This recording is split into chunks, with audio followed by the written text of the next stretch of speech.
Hasil beberapa survei Pilkada Jakarta masih menempatkan Basuki Cahayapurnama di posisi pertama. Meski unggul, nama-nama baru siap menantang. Salah satunya Yusril Iza Mahendra yang terus menanjak.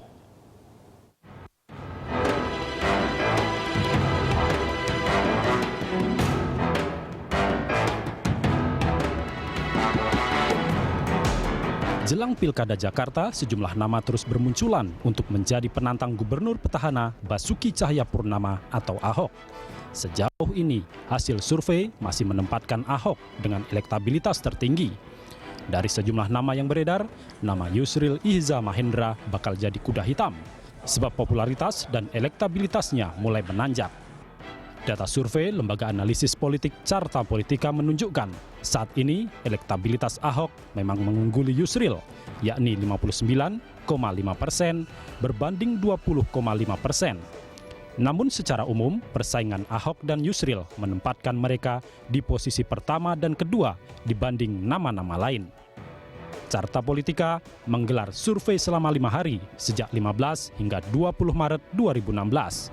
Direktur Carta Politika, Yunarto Wijaya menjelaskan, dibandingkan head-to-head dengan sosok lain seperti Sandiaga Uno, Ganjar Pranowo, dan Tri Risma hari ini, Yusril diprediksi bakal jadi lawan sepadan Ahok saat Pilkada DKI Jakarta tahun depan.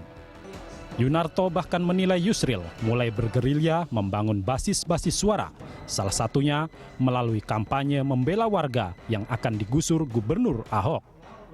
Ketika Yusril sekarang juga mengadvokasi katakanlah Masjid Luar Batang, itu saya pikir bentuk kampanye positif kok, yang itu biasa dilakukan di negara-negara maju di Eropa Barat, di Amerika Serikat, ketika mereka berani head to head dalam isu tertentu dan kemudian bertarung ide, bertarung wacana, dan Yusril memang memiliki kemampuan di situ.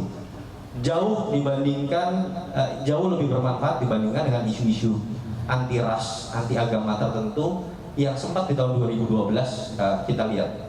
Menurut saya sampai detik ini Yusril masih memunculkan kalimat-kalimat yang lebih positif ya, mungkin karena beliau adalah seorang profesor juga. Yusril Iza Mahendra memang sedang gencar mendekati sejumlah partai politik. Politikus Partai Bulan Bintang tersebut mengakui sudah melakukan pembicaraan khusus dengan Partai Keadilan Sejahtera dan segera melakukan langkah serupa dengan PDI Perjuangan. Yusril menambahkan, dirinya terus berkoordinasi dan berkomunikasi dengan beberapa partai besar lain demi memuluskan langkah di Pilkada DKI Jakarta tahun depan. PKS juga sudah bertemu, jadi akan selesai. Gimana Pak kalau PKS sendiri? Sudah dilakukan pembahasan dan mereka memang masih melakukan pembahasan internal dan nanti tiba saatnya akan mengambil keputusan.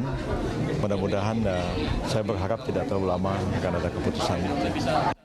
Sebagai incumbent, Ahok jelas punya posisi lebih kuat dibanding para penantangnya.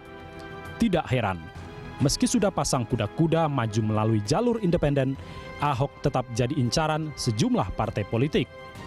Pada awal Maret lalu, Ahok sebenarnya sudah mantap memilih jalur independen.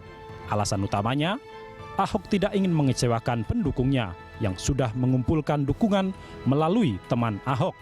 Hingga akhir Januari 2016, setidaknya teman Ahok sudah mengumpulkan lebih dari 630.000 KTP warga untuk meloloskan sang calon di jalur independen. Untuk dukungan KTP ini kan sudah sesuai dengan syarat minimal dari MK ya, yang 532 itu. Sekarang KTP untuk Ahok ini kan sudah 630-an ya. Ya kalau kata Pak Ahok, kalau kalian bisa mobil 1 juta, saya maju dulu jadi independen gitu.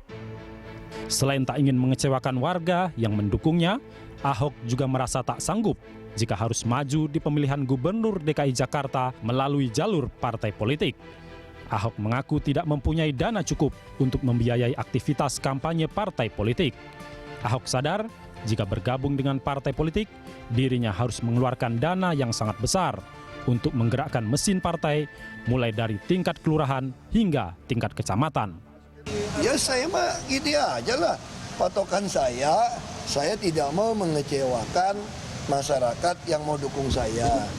Terus kedua, partai tidak minta mahar pun saya nggak ada uangnya. Saya buka aja. Partai kan selalu berpikir menggerakkan mesin partai. Kalau menggerakkan mesin partai, tiap kelurahan ada pengurus, 1 bulan 2 juta cukup nggak operasionalnya? Nyewa mobil aja bisa 5 juta operasional mobil. Bisa 10 juta, 10 juta saya kira udah ngemin banget. Di lain pihak, sejumlah partai politik juga mendukung Ahok maju kembali di Pilgub tahun 2017. Partai Nasional Demokrat menjadi partai politik pertama yang resmi mendeklarasikan dukungan mereka, yakni pada 12 Maret 2016 lalu. Nasdem mengaku alasan mendukung Ahok adalah kesesuaian dengan aspirasi warga ibu kota. Sepekan berikutnya, Partai Hanura yang resmi mendeklarasikan dukungan mereka kepada Ahok.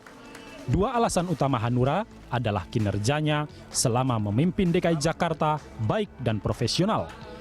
Selain itu, elektabilitas Ahok dalam sejumlah survei terus meningkat. Di tengah tarik-menarik dukungan untuk memperoleh perahu di Pilkada Jakarta 2017, PDI Perjuangan justru belum menunjukkan siapa bakal calon yang akan mereka usung. Soal kandidat, Partai Banteng Bermoncong Putih tersebut mensyaratkan kandidat harus berasal dari jalur kepartaian. Sekretaris Jenderal PDI Perjuangan Hasto Kristianto menambahkan, selain harus berasal dari partai politik, bakal calon juga harus mampu memaksimalkan potensi eksekutif dan legislatif. Untuk mengelola pemerintahan kita memerlukan sebuah kepemimpinan yang mampu menyatu padukan seluruh potensi-potensi tersebut, bukan yang memecah belah potensi-potensi tersebut.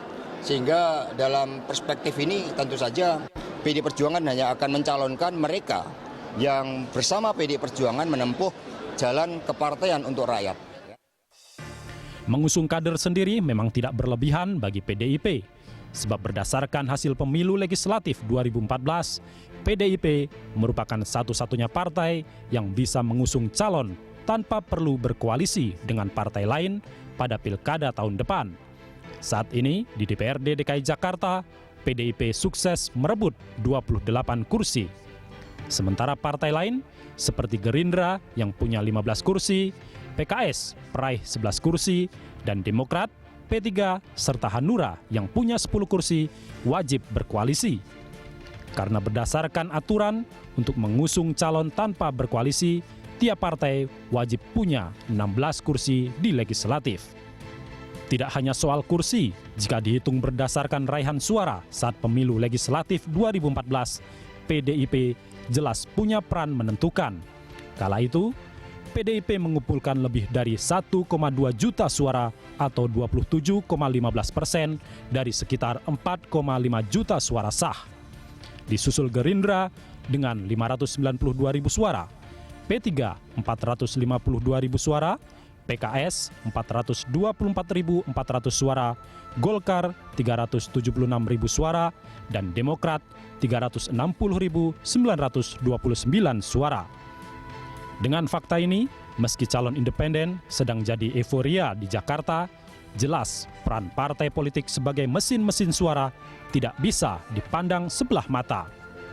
Melihat kalkulasi politik seperti di atas, tidak heran jika Basuki Cahayapurnama tetap membuka peluang bagi partai politik. Meski dirinya berkali-kali menegaskan akan maju sebagai kandidat gubernur DKI Jakarta secara independen. PAN itu beliau sudah sampaikan, kalau memang surveinya itu diinginkan oleh rakyat, beliau hanya 2 kursi memang, beliau juga akan tetap mendukung saya. Nah itu semua ada proses. Nah kalau partai yang lain, Demokrat bagaimana, ya kita hanya telepon sama Pak Ruhut. Saya juga kenal baik Mas Ibas. Nah saya nggak tahu, nanti Demokrat bagaimana, saya tidak tahu apa ikut atau tidak. Nah saya juga tidak tahu PDIP bagaimana, saya tidak tahu. Yang pasti hubungan saya dengan Bu Mega ya mau dibilang kayak kakak adik, kayak orang tua, ya bisa macam-macam orang tafsirkan. Yang pasti ya saya sama keluarga Pak Taufik Kemas sama Ibu Mega baik dari dulu. Di antara beberapa nama yang muncul dalam survei, nama Yusril Iza Mahendra dinilai sejumlah pengamat bakal jadi pesaing utama Ahok. Meski namanya baru muncul di awal tahun 2016, pakar hukum tata negara ini mulai mencuri perhatian. Selain rajin bersilaturahmi ke sejumlah tokoh senior partai politik, Pada beberapa kesempatan, Yusril selalu menawarkan konsep pembangunan Jakarta yang mengedepankan faktor kemanusiaan dan hukum ketimbang faktor kekuasaan. Dengan waktu menuju pilkada yang masih cukup panjang, menurut Direktur Eksekutif Carta Politika, Yunarto Wijaya, masih terbuka peluang bagi nama-nama lain untuk mencuat. Tas kertas iya, tetapi yang menarik kan ini Jakarta. Kalau kita coba lihat, Jakarta ini selalu menampilkan kejutan, mengingat bahwa Jakarta ini konstelasi pertarungan pilkadanya seakan-akan ini tidak kalah dengan Pilpres. Iya. Kita bahkan sudah melihat 2012 yang menjadi pemenang pilkada kemudian menjadi presiden, gitu kan. Dulu kita lihat ada ketua umum partai, ada gubernur Sumatera Selatan, ada wali kota Solo, ada Faisal Basri, pengamat politik nasional, dan Fauzi Bowo yang dianggap incumbent kuat.